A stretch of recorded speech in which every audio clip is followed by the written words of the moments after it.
Bem-vindo ao canal André Gestão de Contratos. Seção I. Da formalização dos contratos. Artigo 60. Os contratos e seus aditamentos serão lavrados nas repartições interessadas, as quais manterão arquivo cronológico dos seus autógrafos e registro sistemático do seu extrato, salvo os relativos a direitos reais sobre imóveis, que se formalizam por instrumento lavrado em cartório de notas, de tudo juntando-se cópia no processo que lhe deu origem. Parágrafo único.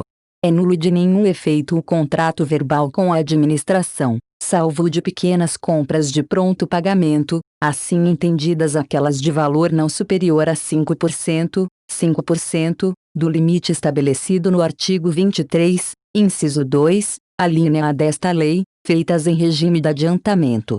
Artigo 61. Todo contrato deve mencionar os nomes das partes e os de seus representantes, a finalidade, o ato que autorizou a sua lavratura, o número do processo da licitação, da dispensa ou da inexigibilidade, a sujeição dos contratantes às normas desta lei e as cláusulas contratuais. Parágrafo único. A publicação resumida do instrumento de contrato ou de seus aditamentos na imprensa oficial, que é condição indispensável para sua eficácia, será providenciada pela administração até o 5º dia útil do mês seguinte ao de sua assinatura, para ocorrer no prazo de 20 dias daquela data, qualquer que seja o seu valor, ainda que sem ônus, ressalvado o disposto no artigo 26 desta lei. Artigo 62. O instrumento de contrato é obrigatório nos casos de concorrência e de tomada de preços, bem como nas dispensas e inexigibilidades cujos preços estejam compreendidos nos limites destas duas modalidades de licitação, e facultativo nos demais em que a administração puder substituí-lo por outros instrumentos hábeis, tais como carta-contrato, nota de empenho de despesa, autorização de compra ou ordem de execução de serviço. Parágrafo 1. A minuta do futuro contrato integrará sempre o edital ou ato convocatório da licitação. Parágrafo 2. Em carta-contrato, nota de empenho de despesa, autorização de compra, ordem de execução de serviço ou outros instrumentos hábeis aplica-se, no que couber, o disposto no artigo 55 desta lei. Parágrafo 3. Aplica-se o disposto nos arts 55 e 58 a 61 desta lei e demais normas gerais, no que couber. 1. Aos contratos de seguro, de financiamento, de locação em que o poder público seja locatário, e aos demais cujo conteúdo seja regido, predominantemente, por norma de direito privado. 2. Aos contratos em que a administração for parte como usuária de serviço público. Parágrafo 4. É dispensável o termo de contrato e facultada a substituição prevista neste artigo, a critério da administração e independentemente de seu valor, nos casos de compra com entrega imediata e integral dos bens adquiridos, dos quais não resultem obrigações futuras, inclusive assistência técnica. Artigo 63. É permitido a qualquer licitante o conhecimento dos termos do contrato e do respectivo processo licitatório e, a qualquer interessado, a obtenção de cópia autenticada, mediante o pagamento dos emolumentos devidos.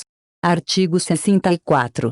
A administração convocará regularmente o interessado para assinar o termo de contrato, aceitar ou retirar o instrumento equivalente, dentro do prazo e condições estabelecidos, sob pena de decair o direito à contratação, sem prejuízo das sanções previstas no artigo 81 desta lei. Parágrafo 1. O prazo de convocação poderá ser prorrogado uma vez, por igual período, quando solicitado pela parte durante o seu transcurso e desde que ocorra motivo justificado aceito pela administração.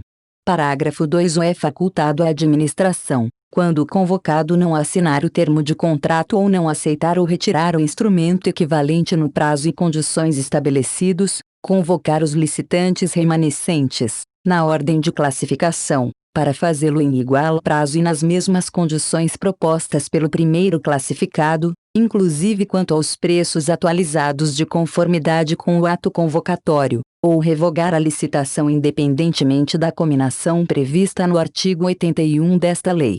Parágrafo 3. O decorridos 60 dias da data de entrega das propostas, sem convocação para contratação, ficam os licitantes liberados dos compromissos assumidos. Seção I. da alteração dos contratos. Artigo 65. Os contratos regidos por esta lei poderão ser alterados, com as devidas justificativas, nos seguintes casos: unilateralmente pela administração, a. quando houver modificação do projeto ou das especificações, para melhor adequação técnica aos seus objetivos, b. quando necessária a modificação do valor contratual em decorrência de acréscimo ou diminuição quantitativa de seu objeto, nos limites permitidos por esta lei. 2. Por acordo das partes, a. quando conveniente a substituição da garantia de execução, b. quando necessária a modificação do regime de execução da obra ou serviço, bem como do modo de fornecimento, em face de verificação técnica da inaplicabilidade dos termos contratuais originários, c. quando necessária a modificação da forma de pagamento, por imposição de circunstâncias supervenientes, mantido o valor inicial atualizado, vedada a antecipação do pagamento, com relação ao cronograma financeiro fixado, sem a correspondente contraprestação de fornecimento de bens ou execução de obra ou serviço, d. para restabelecer a relação que as partes pactuaram inicialmente entre os encargos do contratado e a retribuição da administração para justa remuneração da obra, serviço ou fornecimento, objetivando a manutenção do equilíbrio econômico-financeiro inicial do contrato, na hipótese de sobrevirem fatos imprevisíveis, ou previsíveis porém de consequências incalculáveis, retardadores ou impeditivos da execução do ajustado, ou, ainda, em caso de força maior, caso fortuito ou fato do príncipe, configurando a lei econômica extraordinária e extracontratual. Parágrafo 1. O contratado fica obrigado a aceitar, nas mesmas condições contratuais, os acréscimos ou supressões que se fizerem nas obras, serviços ou compras, até 25%, do valor inicial atualizado do contrato, e, no caso particular de reforma de edifício ou de equipamento, até o limite de 50%, para os seus acréscimos.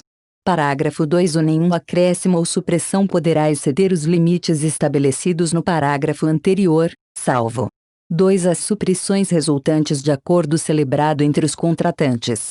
Parágrafo 3. Se no contrato não houverem sido contemplados preços unitários para obras ou serviços, esses serão fixados mediante acordo entre as partes, respeitados os limites estabelecidos no parágrafo 1 deste artigo.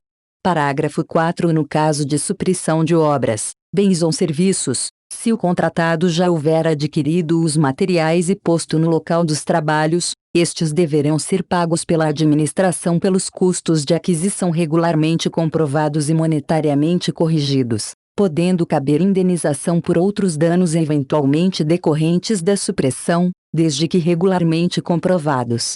Parágrafo 5. Quaisquer tributos ou encargos legais criados, alterados ou extintos, bem como a superveniência de disposições legais, quando ocorridas após a data da apresentação da proposta, de comprovada repercussão nos preços contratados, implicarão a revisão destes para mais ou para menos, conforme o caso.